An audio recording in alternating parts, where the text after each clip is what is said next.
If we do live on a membrane, and there are parallel universes on other membranes near us, we may never see them, but perhaps we could one day feel them through gravity.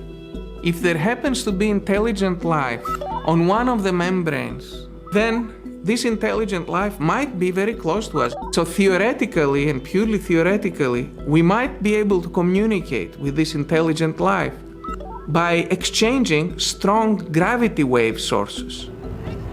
So who knows, maybe someday we'll develop the technology and use gravity waves to actually communicate with other worlds.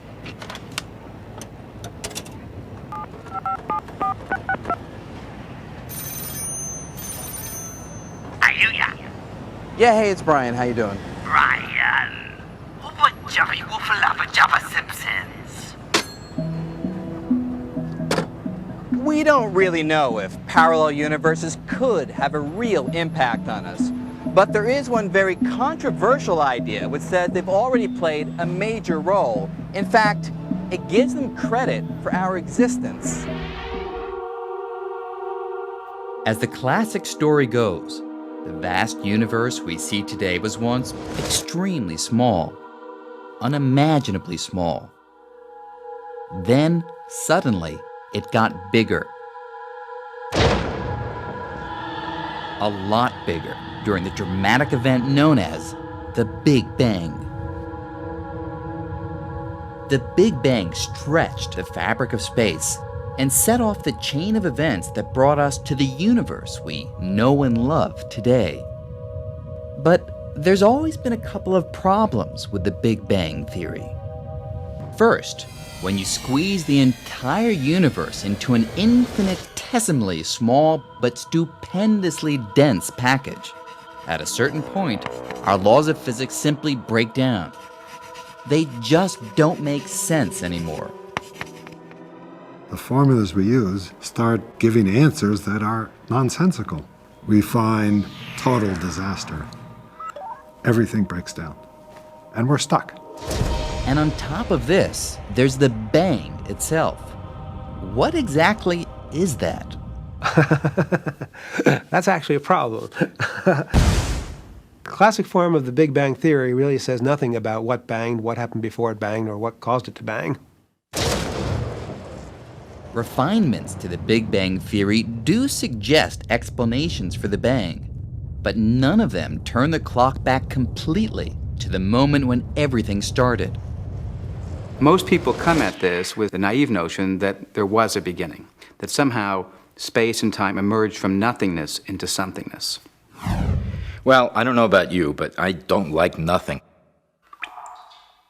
Do I really believe that the universe was a big bang out of nothing? And I'm not a philosopher, so I won't say, but I can imagine to a philosopher that is a problem.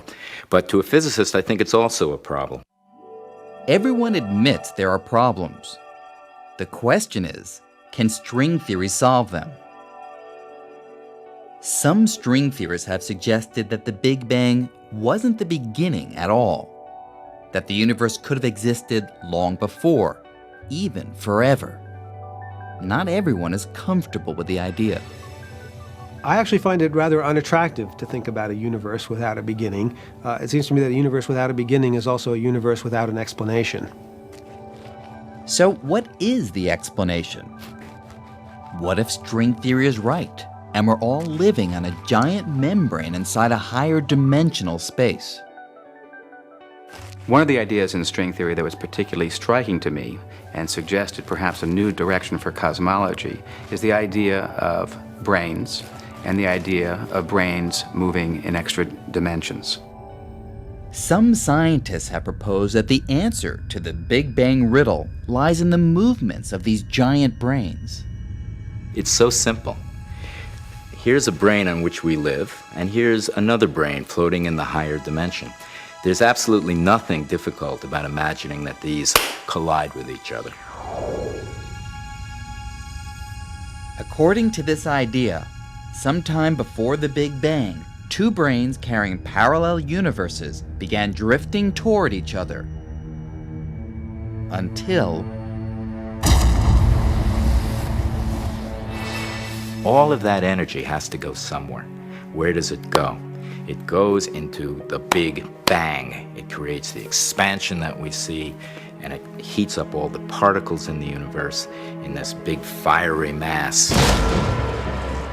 As if this weren't weird enough, the proponents of this idea make another radical claim. The Big Bang was not a special event. They say that parallel universes could have collided not just once in the past, but again and again. And that it will happen in the future. If this view is right, there's a brain out there right now headed on a collision course with our universe. So another collision is coming, and there'll be another Big Bang, and this will just repeat itself for an indefinite period into the future. It's an intriguing idea. Unfortunately, there are a few technical problems. Well, that was a very ingenious scenario that arose naturally within string theory. However, the good old problems creep back in again. The fact is, we don't really know what happens when two brains collide. You can wind up with the same situation we had with the Big Bang. The equations don't make sense. They have to make a lot of assumptions in their models, and I don't think they've really solved the problem of the Big Bang in string theory. If string theory is the one true theory of the universe, it will have to solve the riddle of the Big Bang. And there's a lot of hope that someday string theory will succeed. But for now, there's also a lot of uncertainty. As promising and exciting as the theory is, we don't entirely understand it. It's as if we've stumbled in the dark into a house, which we thought was a 2-bedroom apartment, and now we're discovering is a 19-room mansion at least, and maybe it's got 1,000 rooms, and we're just beginning our journey. So how sure are we that the universe is the way that string theory describes it? Is the world really made up of strings and membranes, parallel universes, and extra dimensions? Is this all science or science fiction?